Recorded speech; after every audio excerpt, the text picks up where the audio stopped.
Hello guys, welcome back to the channel. तो आज हम एक्सप्लेन करेंगे 2004 में रिलीज हुई मूवी पीएस को। मूवी स्टार्ट होते ही हम देखते हैं हमारी मूवी की मेन कैरेक्टर लुइस को। लुइस एक 39 इयर्स ओल्ड ब्यूटीफुल वुमन है जो कि कोलंबिया यूनिवर्सिटी ऑफ आर्ट्स के एडमिशन ऑफिस में काम करती है। अगले सीन में हम लुइस को उसके एक्स हस्बैंड पीटर के साथ देखते हैं। दरअसल काफी साल पहले उन दोनों का डाइवोर्स हो चुका है, लेकिन वो अभी भी एक दूसरे के काफी अच्छे दोस्त हैं। अगले दिन ऑफिस में बोर होने के बाद लुइस अपनी दोस्त मिसी को फोन करती है।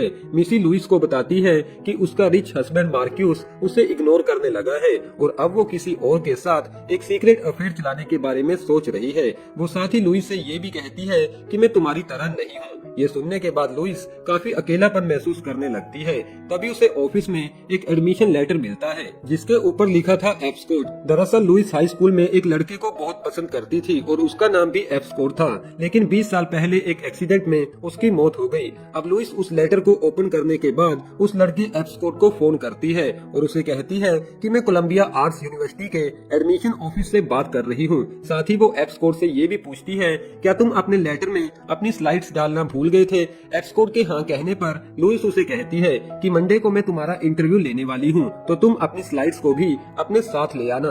दरअसल ये इंटरव्यू तो एक बहाना है, असल में तो लुइस एप्सकोड से मिलना चाहती थी। इन सब के बाद लुइस अपनी मॉम से मिलने उनके घर चली जाती है, जहाँ पर वो स्कूल वाले एप्सकोड के दिए हुए गिफ्ट्स को देखती है। यहाँ पर लुइस अपने भाई सैमी से भी मिलती है, लेकिन वो अपने भाई को बिल्कुल भी पसंद नहीं करती थी। अब मंडे को लुइस ऑफिस में एप्सकोड के आने का वेट कर रही थी, लेकिन स्कॉट वहाँ आने में थोड़ा लेट हो जाता है। इन बीच लुइस अपनी दोस्त मिसी को फोन करती है और उससे स्कूल वाले स्कॉट की हैंडराइटिंग के बारे में पूछती है। हम आपको बता दें कि स्कॉट के मरने से पहले लुइस की बेस्ट फ्रेंड मिसी ने स्कॉट को लुइस से छीन लिया था। अब थोड़े टाइम बाद स्कॉट लुइस के ऑफिस में आ पहुंचता है। यहाँ पर लुइस उसे देखते ही काफी हैरान हो जाती है, क्योंकि वो दिखने में और उसके बात करने का तरीका बिल्कुल पुराने स्कॉट जैसा ही था। इंटरव्यू खत्म होने के बाद लुइस स्कॉट से कहती है कि चलो हम कहीं बाहर चलते हैं, जहाँ पर मैं तुम्हें यूनिवर्सिटी के बाकी के रूल्स को भी समझा दूंगी। स्कॉट के एग्री करने के बाद लुइस स्कॉट को लेकर अपने घर चली जाती है। यहाँ पर स्कॉट लुइस से कहता है कि मैं तुम्हारी पेंटिंग बनाना चाहता हूँ, और साथ ही वो लुइस को टच करने लगता है। एक दूसरे के काफी ज्यादा करीब आने के बाद उन दोनों के बीच कुछ रोमांटिक सीन भी क्रिएट होते हैं। लुइस इन मोमेंट्स को काफी ज्यादा एंजॉय करती है, क्योंकि उसका अकेलापन अब दूर होने लगा था। जिसके बाद स्कॉट अपनी मॉम को फोन करता है और उन्हें कहता है कि मेरा इंटरव्यू पूरा हो चुका है, मैं जल्द ही घर वापस आ जाऊंगा। लुइस स्कॉट से कहती है कि मुझे प्रॉमिस करो कि तुम कल रात मुझसे फिर से मिलोगे। जिसके बाद स्कॉट शावर लेने चला जाता है और लुइस वापस अपने ऑफिस में चली जाती है। यहाँ पर हम देखते हैं कि लुइस अब काफी खुश है, जिससे मिसी को भी लुइस पर शक होने लगता है कि शायद लुइस किसी लड़के को डेट कर रही है। अब शाम को लुइस और पीटर एक साथ समय बिताने लगते हैं। यहाँ पर पीटर ड्रिंक के नशे में लुइस को बताता है कि उसे एक बीमारी है, हब्स की बीमारी, जिसे दूर करने के लिए वो अलग अलग लड़कियों के करीब आता है, और ये सब वो तब से करता आ रहा है जब से उन दोनों की शादी हुई थी।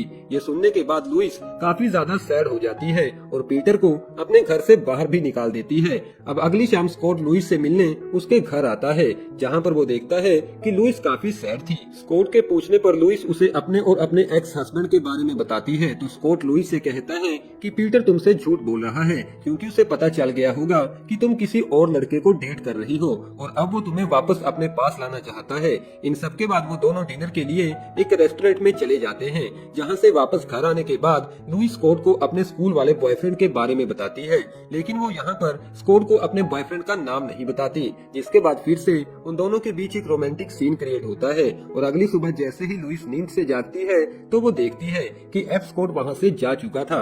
जिसके बाद लुइस अपनी मॉम के पास उनके घर चली जाती है और उन्हें बताती है कि पीटर ने मुझे धोखा दिया है। लुइस इसके बारे में अपने भाई सैमी से भी बात करती है, क्योंकि वो पीटर का काफी अच्छा दोस्त है। लेकिन यहाँ पर सैमी लुइस से कहता है कि मैं इन सब में तुम्हारी मदद नहीं कर सकता, तुम्हें खुद ही इस मैटर को हैंडल करना होगा। जिसके बाद लुइस उस होटल रूम में चली जाती है जहाँ पर मिसी रुकी हुई थी। यहाँ पर मिसी लुइस से कहती है कि तुमने मुझे उसके बारे में क्यों नहीं बताया, मेरा मतलब एप्सकोड के बारे में। लुइस कहती है हाँ, लेकिन वो एप्सकोड नहीं है। तो मिसी कहती है कि मुझे लगता है एप्सकोड पुनर्जीवित हो चुका है, क्योंकि उसकी आवाज बिल्कुल एप्सकोड जैसी थी। लुइस के पूछने पर मिसी बताती है कि जब मैंने तुम्हारे घर पर फोन किया तो वो फोन एप्सकोट ने उठाया था, जहाँ पर मेरी पहली बार स्कॉट से बात हुई। एक पल के लिए तो मुझे ऐसा लगा कि शायद स्कॉट दोबारा जिंदा हो चुका है। मिसी साथ ही लुइस को ये भी बताती है कि मैं एप्सकोट से मिल भी चुकी हूँ और वो तुम्हारे बारे में काफी सवाल पूछ रहा था। लुइस मिसी से पूछती है कि कहीं तुमने उसे स्कूल वाले एप्सकोट के बारे में तो कुछ नहीं बताया। मिसी कहती है नहीं, मैंने उसे स्कूल वाले स्कोर के बारे में कुछ नहीं बताया।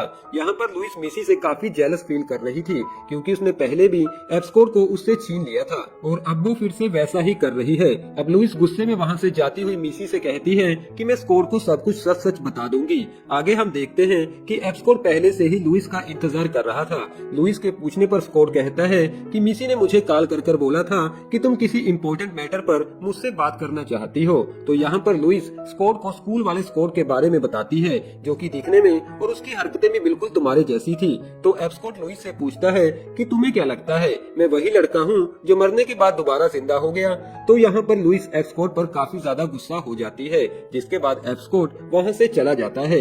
वापस घर आने के बाद लुइस देखती है कि पीटर घर पर उसका इंतजार कर रहा था। यहाँ पर पीटर लुइस को बताता है कि मैंने उस दिन जो कुछ भी बोला था वो सब कुछ झूठ बोला था ताकि मैं तुम्हें अपने पास ला सकूं। अगली सुबह स्कॉट लुइस के घर आता है जहाँ पर वो पीटर को देखता है और लुइस पर गुस्सा होने लगता है। पीटर को कुछ समझ नहीं आ रहा था तो लुइस पीटर को वहाँ से जाने के लिए बोलती है, जिसके बाद स्कॉट लुइस से कहता है कि मैं तो तुम्हारी वजह से पूरी रात सो नहीं पाया और तुम यहाँ पर आराम से अपने एक्स हस्बैंड के साथ एंजॉय कर रही हो। तो लुइस उसे कहती है कि कल रात हमारे बीच कुछ नहीं हुआ। जिसके बाद एप्सकोट कहता है अच्छा तो तुम मेरे साथ ब्रेकअप करना चाहती हो और सच तो ये है कि तुम मुझे नहीं बल्कि मुझ में दिखने वाली तुम्हारे उस पुराने बॉयफ्रेंड की शैडो से प्यार करती हो और मेरा नाम एप्सकोट नहीं बल्कि फ्रांसिस स्कॉट है, लेकिन सभी लोग मुझे एप्सकोट बुलाते हैं। एक बात और, कल रात तुमसे परेशान होकर मैं मिसी के पास चला गया था। इन सब के बाद लुइस मिसी के पास जाकर उसे कहती है कि कल रात तुम दोनों के बीच क्या हुआ।